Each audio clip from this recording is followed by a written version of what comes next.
When I was a wee boy attending university a good few years back, I read about a real-world zombie virus called Toxoplasma Gondii. This nasty parasite can only reproduce in a cat's intestines because reasons. And so once infested in a cat's feces, the cunning pathogen seeks out the feline's prey, usually a mouse or rodent of some kind, and takes over its brain in order to maneuver it into the territory of the cat against all of its natural instinct, so that it gets consumed and thus reproduces to repeat the process and make even more zombie rats. Anyway, I was reminded of this nightmarish self-destructive cycle after witnessing the whole Jaguar debacle over the past week or two.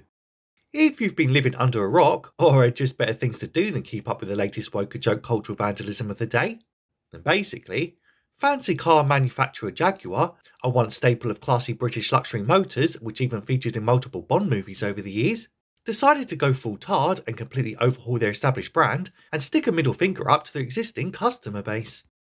Bizarrely now caught in some sort of Hunger Games style woketopia libtard class in order to boost its failing sales, the company put out an ad that was somehow more cringy than even any of the Harris campaign commercials during election season. And they tried to convince us that voting for Kamala was what a quote real man would do. I'm a man. I'm a man. I'm a man, man. I'm man enough to support women. Man enough to admit I'm lost, even when I refuse to ask for directions. Man enough to not ban young women from reading Little Women. Man enough to be emotional in front of my wife.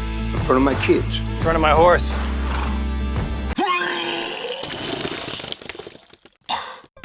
Anyway, the new slogan, Copy Nothing, in fact copied the aesthetic of a ton of postmodern liberal campaigns, while stripping back the iconic logo to a plain and box standard toothless typeset was pathetic, limp-wristed and simply subversive just for the sake of it.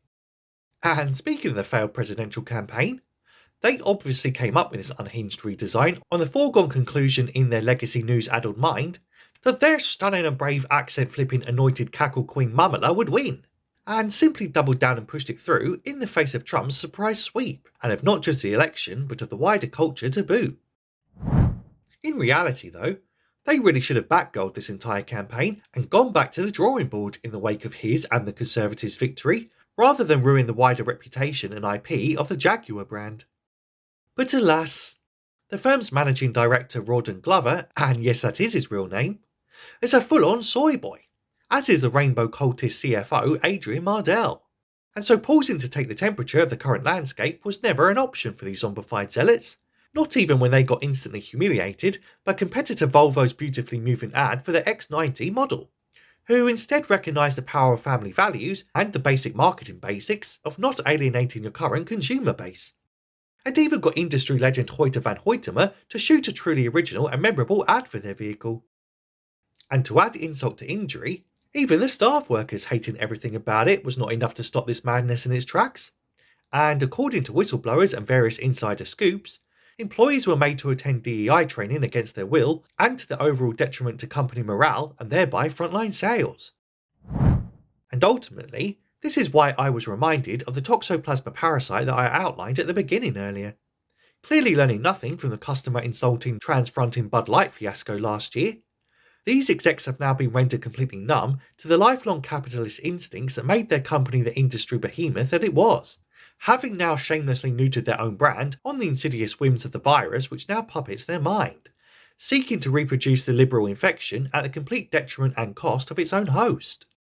And not to mix metaphors too much, but execs like Glover and Mardell are now simply NPC feral cordyceps fiends, seeking to spread the woke mind virus throughout the culture as far and wide as they can, relentlessly infecting new hosts within their field, including more and more corporations, organisations and susceptible executives as they go, leaving behind only ruined and immiserated husks of once-loved brands and bankrupt conglomerates.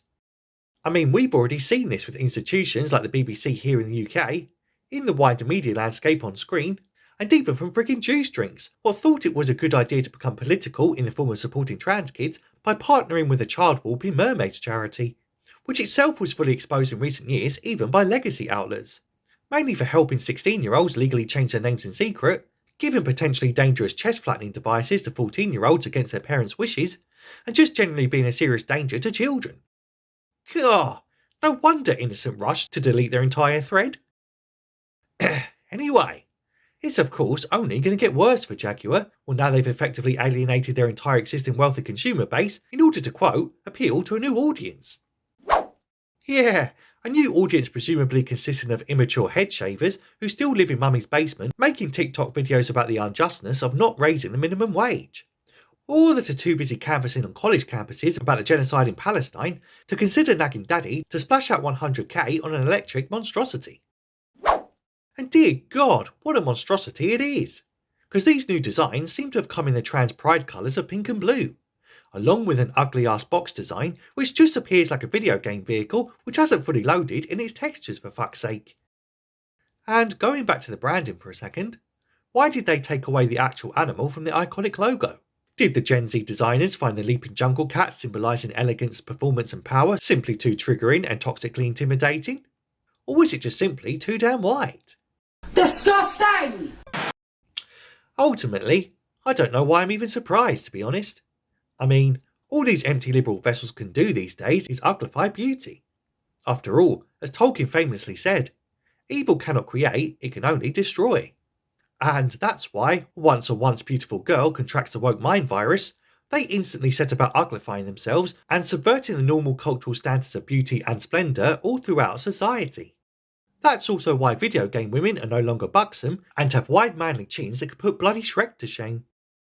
Yep, the cultural woke mind virus is literally why we can't have nice things anymore. What the fuck, y'all? God damn! God damn! Oh well, I guess it's just a matter of time till Jag finds out that it's fucked around and now there'll be no one left at all to keep them in business. But then again, isn't that sadly kind of the point to the virus itself? It's a selfish saboteur of the highest order, caring nothing for the host brands that took decades upon decades, if not the best part of a century, to establish and build up, only to be diminished, demolished and dismantled in days by the simple act of self-destruction through mindless behaviours and choices which go against the host's very nature and instinct. Alas, the woke mind virus will continue to infect and permeate society until we issue a vaccination to all who encounter it. Humour, satire and the promotion of strong traditional values are all a good first step in combating this entropic poisonous cancer, as the Volvo ads and the recent refreshing films like Top Gun Maverick have already shown. But let's just hope that this vaccination programme goes a little better than Operation Warp Speed, and without its unfortunate side effects.